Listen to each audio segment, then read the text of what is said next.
नौशरो फिरोज मावा के खबर ॾींदा हलूं। Bureau chief Faisal Bhatt ji report मुताबिक़ नौशरो फिरोज भरसां ॻोठु जुमन राजपर जे रहवासी गुलशेर राजपर सदस्य भाउ याकूब राजपर सां गॾु अवामी प्रेस क्लब नौशरो फिरोज पहुची प्रेस कॉन्फ्रेंस कंदे चयो त मुंहिंजो भाउ नाले याकूब राजपर जेको रक्षा ड्राइवर आहे, जंहिंखे 15 ॾींहं अॻु फारूक डंगराज गुलफाम मेमण मोरो सवारीअ सां वठी विया हुआ, जिते हुननि मुंहिंजे भाउ जे रक्शे में Z21 जा 5 कटा लिकाए खणी पिया अचनि, जंहिंखे मोरो टूल प्लाज़ा वटि पुलिस रोकियो त फारूक डंगराज गुलफाम मेमण रक्शे मां लही भॼी वञण में कामयाब थी विया।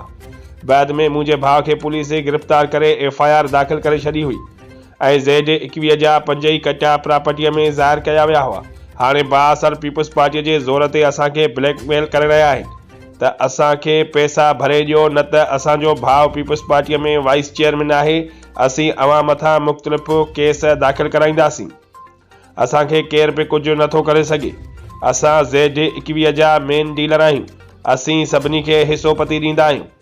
असीं IG सिंध, DIG शहीद बनज़ीराबाद, SSP नौशरो फिरोज ऐं सीशन जज नौशरो फिरोज समेत वस वारनि खे अपील था करियूं त असां ग़रीब मिसकीन आहियूं। साफ़ शफ़ाफ़ इंक्वायरी करे असां सां इंसाफ़ कयो वञे। मसलो इहो आहे, ॻोठु जुमन राजपर हिते असां वेठा आहियूं। फारूक डंगराज गुलफाम मेमण मूं वारे भाउ खे हितां रक्शो कंदे वठी आया, हितां विया हुया त उते मोरे विया त उतां वापसी जंहिंमें मोटी पिया अचनि त हिननि खे त पुलिस या कहिड़ी बि तरीक़े खां उतां ॿधे वियो हिननि खे। हू लही भॼी वियो त फारूक डंगराज हुनजी Z21 त यूं 5 कट हुया गुलफाम मेमण ऐं ॿई ॼणा हुया त इन्हनि ॿिन्हिनि मुंहिंजे भाउ खे तंग कंदा था, तंग आणींदा, चवनि त असांखे पैसा भरे ॾियो। हाणे असां ग़रीब माण्हू, असां किथां पैसा भरे ॾियूं? असां 5 रुपया 500 रुपया असां रक्शे कमाइण मां आहियूं, ॿई भाउर असां ॿई रक्शा हलाईंदा आहियूं। ऐं इन चवंदा आहिनि असांखे पैसा भरे ॾियो। ऐं गनी डंगराज ऐं इहे त जेके बि आहिनि मुंहिंजे भाउ खे टाचर था ॾियनि, मूंखे